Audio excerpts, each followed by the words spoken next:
सोच एक ऐसा शब्द है जो हमारे जीवन का अभिन्न हिस्सा है। ये हमारे विचारों, कार्यों और निर्णयों को प्रभावित करता है। इस कहानी में हम एक युवा लड़के आर्यन की यात्रा का अनुसरण करेंगे, जो अपनी सोच के माध्यम से जीवन में विभिन्न बाधाओं का सामना करता है। आर्यन एक छोटे से गांव में रहता था, जहां उसके माता पिता खेती करते थे। आर्यन का सपना था कि वह बड़ा होकर एक सफल व्यक्ति बने, लेकिन उसके पास साधन सीमित थे। पहला अध्याय, बचपन की सोच। आर्यन का बचपन सामान्य था। उसने अपने माता पिता को कड़ी मेहनत करते हुए देखा। उनके संघर्षों ने उसे यह सिखाया कि मेहनत का फल मीठा होता है, लेकिन उसकी सोच में एक कमी थी। वह हमेशा दूसरों से तुलना करता था। उसके दोस्त अच्छे कपड़े पहनते थे और उसे लगता था कि वह उनसे कम है। दूसरा अध्याय, शिक्षा की महत्ता। जब आर्यन ने स्कूल जाना शुरू किया, तब उसे यह समझ में आया कि शिक्षा उसके लिए एक महत्वपूर्ण साधन है। उसने सोचना शुरू किया कि यदि वह अच्छे अंक लाएगा तो वह एक अच्छे कॉलेज में जा सकेगा। उसने अपनी सोच में सकारात्मकता लाना शुरू किया और मेहनत करने लगा। तीसरा अध्याय, संघर्ष का सामना।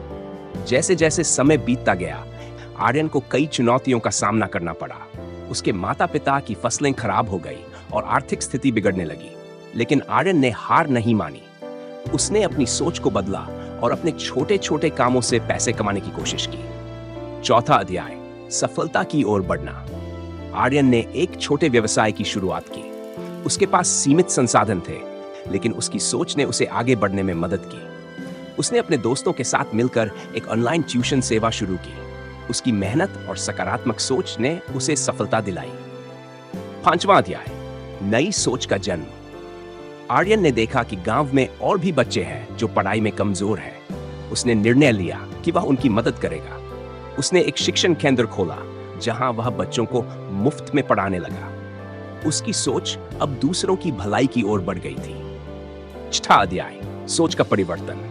जैसे जैसे आर्यन की पहचान बढ़ी, उसने देखा कि सोच का परिवर्तन किस तरह लोगों की जिंदगी में बदलाव ला सकता है। उसने अपने अनुभवों को साझा करना शुरू किया और गांव में एक प्रेरणादायक व्यक्ति बन गया। सातवां अध्याय, समापन और सीख। आर्यन की यात्रा ये सिखाती है कि सोच हमारे जीवन में कितनी महत्वपूर्ण है। सकारात्मक सोच से न केवल हम अपने जीवन को बेहतर बना सकते हैं, बल्कि दूसरों की मदद करके समाज में भी बदलाव ला सकते हैं। सोच की शक्ति। इस कहानी के माध्यम से हम समझते हैं कि सोच की शक्ति अद्भुत है। जब हम अपनी सोच को सकारात्मक दिशा में मोड़ते हैं, तो हम न केवल अपने सपनों को पूरा कर सकते हैं, बल्कि दूसरों के जीवन में भी बदलाव ला सकते हैं। सोच का प्रभाव। रवि एक सामान्य सा लड़का था जो गांव के एक छोटे से स्कूल में पढ़ता था। उसके माता पिता बहुत साधारण थे और उनके पास ज्यादा पैसे नहीं थे। लेकिन रवि के मन में हमेशा एक सोच थी कि उसे अपनी जिंदगी में कुछ बड़ा करना है। उसे यह विश्वास था कि अगर वह सही दिशा में सोच सकता है और कठोर परिश्रम करे, तो कुछ भी असंभव नहीं है। रवि के गांव में बहुत से लोग ऐसे थे जो जीवन को जैसे है वैसे ही स्वीकार कर लेते थे। उनकी सोच सीमित थी। वे सोचते थे कि गरीबी एक स्थायी स्थिति है और वे इसे बदलने की कोई कोशिश नहीं करते थे। लेकिन रवि की सोच अलग थी। उसकी सोच उसे हर दिन नई प्रेरणा देती थी। रवि का सपना था कि वह एक दिन बड़ा आदमी बनेगा और अपने गांव का नाम रोशन करेगा। लेकिन इसका रास्ता आसान नहीं था। उसके सामने कई मुश्किलें थीं। कम पैसे, संसाधनों की कमी और बहुत से लोग जो उसे यह समझाने की कोशिश कर रहे थे कि वह जो सोच रहा है वह सिर्फ एक सपना है। सोच के साथ कदम बढ़ाना। रवि ने कभी हार नहीं मानी। उसकी सोच ने उसे हर चुनौती से लड़ा। वह रोज पढ़ाई करता, नए नए विचारों को अपनी सोच में शामिल करता और अपने लक्ष्य के करीब बढ़ता गया। उसकी सोच ने उसे मानसिक रूप से तैयार किया, जिससे वह हर मुश्किल को पार करने में सक्षम हुआ। वह समझ गया था कि सोच के बिना जीवन में कोई दिशा नहीं होती।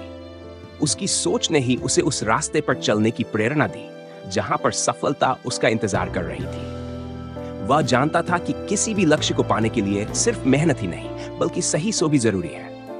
भाग 3, सोच का असर। समय के साथ रवि की सोच ने उसके जीवन को बदल दिया। उसने अपनी पढ़ाई में अच्छे अंक हासिल किए और एक बड़े शहर में विश्वविद्यालय में दाखिला लिया।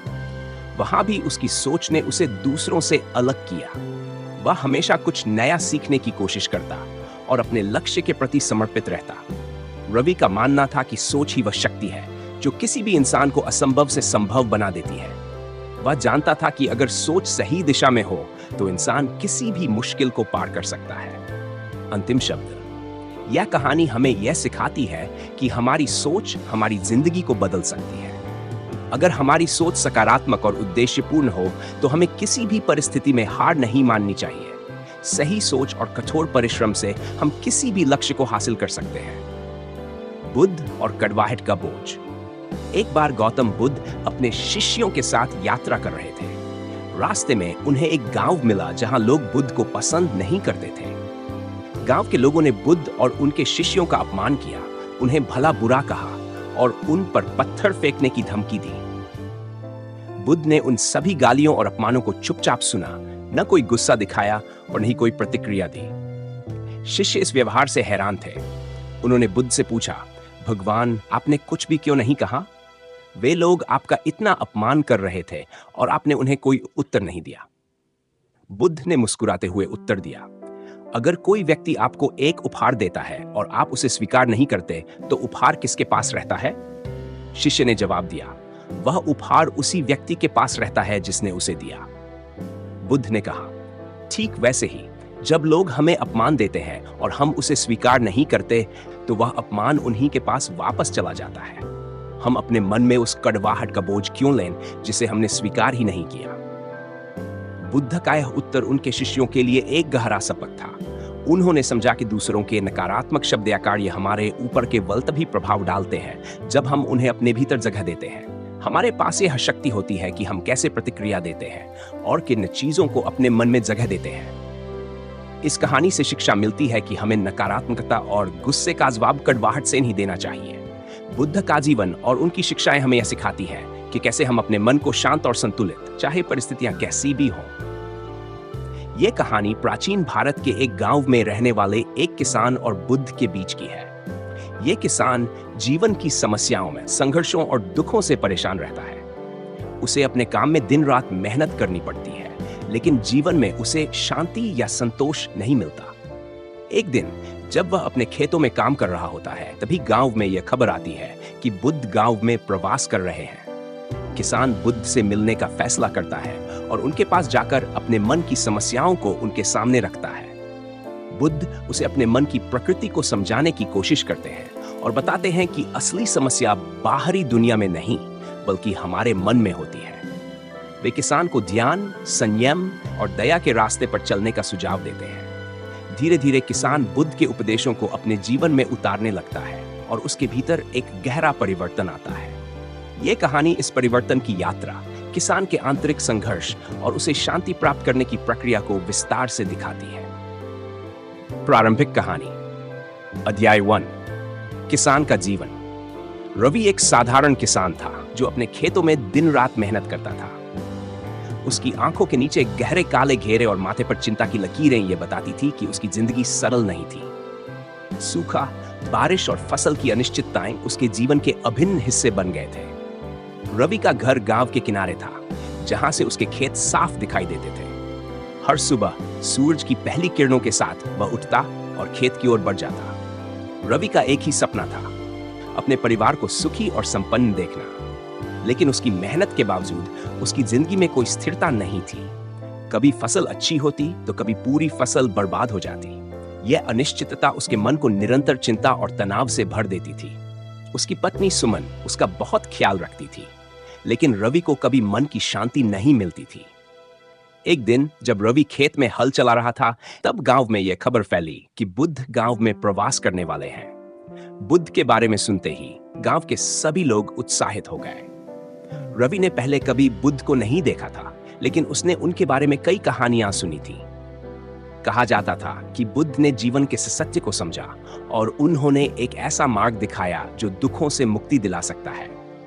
अध्याय 2, बुद्ध से मिलन। अगले दिन रवि ने निर्णय किया कि वह भी बुद्ध से मिलने जाएगा। उसकी पत्नी ने भी उसे यही सलाह दी थी कि वह जाकर बुद्ध से अपने मन की व्यथा कहे। उस दिन रवि ने अपने खेत का काम जल्दी समाप्त किया और बुद्ध के प्रवास स्थान की ओर चल पड़ा। गांव के किनारे एक बगीचे में बुद्ध अपने शिष्यों के साथ ठहरे थे। जब रवि वहां पहुंचा तो उसने देखा कि बुद्ध शांत मन से एक वृक्ष के नीचे बैठे थे।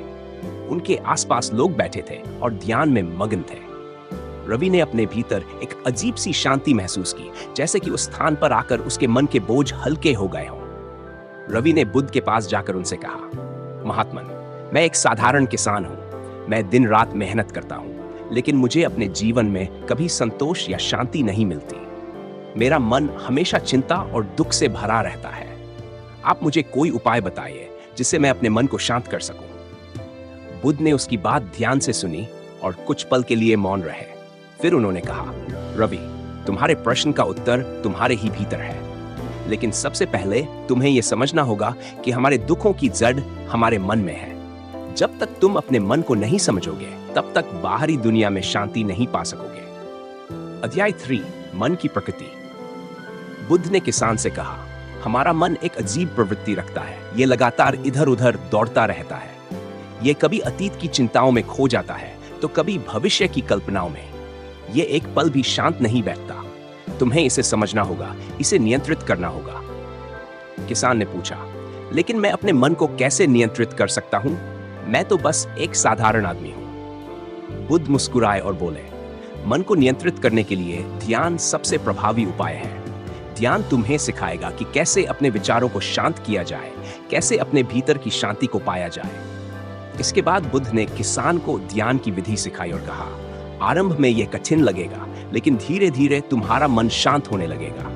ध्यान और संयम से ही तुम अपने दुखों से मुक्त हो सकते हो। इस तरह कहानी आगे